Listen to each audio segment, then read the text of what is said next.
These latest headlines from ABC15 are sponsored by Lerner and Rowe Injury Attorneys. One call, that's all. I'm Faye Fredericks with your top stories from ABC15 Arizona. Just stunning video coming into the ABC15 newsroom. Phoenix police investigating after that Jeep crashes into several vehicles and a home, as you can see. This is near 59th Avenue in Encanto. Here's a closer look at the destruction left behind. The driver involved was taken into custody after being treated for their injuries. Officials say impairment is a factor in this crash. Luckily, no one else was hurt. 4 people, including a child in the hospital, in critical condition after a crash involving 3 cars near 43rd Avenue in Camelback. Phoenix firefighters tell ABC15 one of the vehicles caught fire. Detectives are now investigating. Close call in Tempe this morning after a pickup truck slams into a coffee shop. This happened near McClintock and Southern. Police say 3 people were sitting at a table outside at a restaurant when it happened. One of them suffered a serious cut on their hand and was taken to the hospital. Thankfully, no one was killed. Police do not believe impairment was a factor in this crash. History made in Arizona this week. Governor Hobbs signing 2 tribal water rights settlement agreements involving 4 tribal nations in an effort to keep them from running dry. The agreements ensure reliable drinking water for the Navajo Nation, Hopi Tribe, San Juan's Southern Paiute Tribe, and Yavapai Apache Nation. Process, though, not over yet. Tribal nations and members of Congress from Arizona will now need to secure $5 billion in funding for the agreements.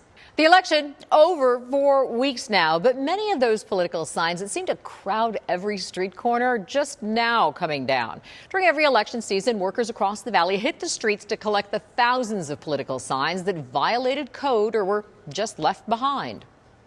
Well, since May 20th of this year, before the primary, as a group, we removed close to 2,500 signs. And then today, citywide sweep, we'll probably get another couple hundred. So we'll be close to 3,000 when it's all said and done through this campaign season.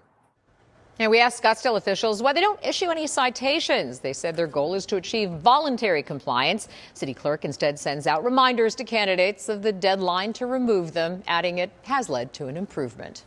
Traffic alert this weekend. The alert? There may not be much traffic at all. ADOT says major freeway closures are on hold as families gear up for Thanksgiving. There will be a couple of overnight lane restrictions Sunday through Tuesday, impacting the southbound 51 from 10 to 4 and both directions of the 101 in the West Valley from 9 to 5. Find real-time traffic updates anytime on our website, abc15.com/traffic.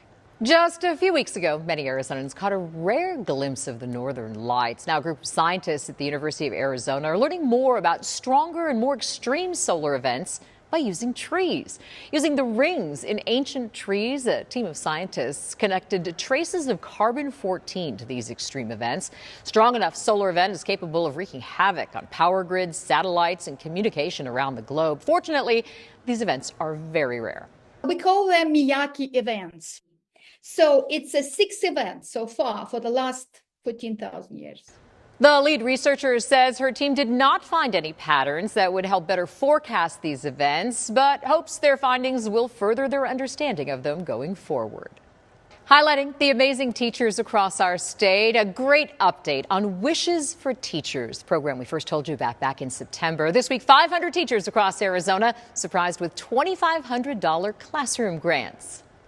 Today's an exciting day. I got my wish granted. It's not only important, it's empowering. It's recognizing the value of what we're doing in the classroom.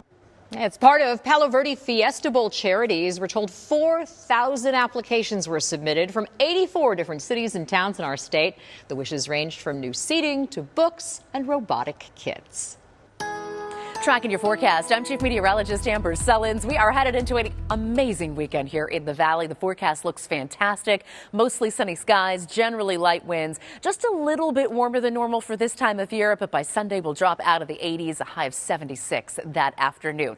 Lots of great events, of course, across the valley, and again, it's going to be an awesome weekend to be outside. High pressure is keeping things warm, but it is almost out of here. In fact, over the next 24 to 48 hours, this will get shoved farther east, and the storm system that's been lingering off the coast of the Pacific Northwest will start to move inland. We've got some moisture coming in out ahead of it, some clouds, maybe even a few spotty showers for northern Arizona on Monday and Tuesday, and then chances across the state again, mainly for central and northern Arizona on Wednesday as this storm system passes by. It doesn't look like a lot, but there will be a slight chance of isolated showers in our valley forecast on Wednesday. Then we dry out just in time for Thanksgiving as temperatures drop into the mid-70s this year on Thanksgiving Day.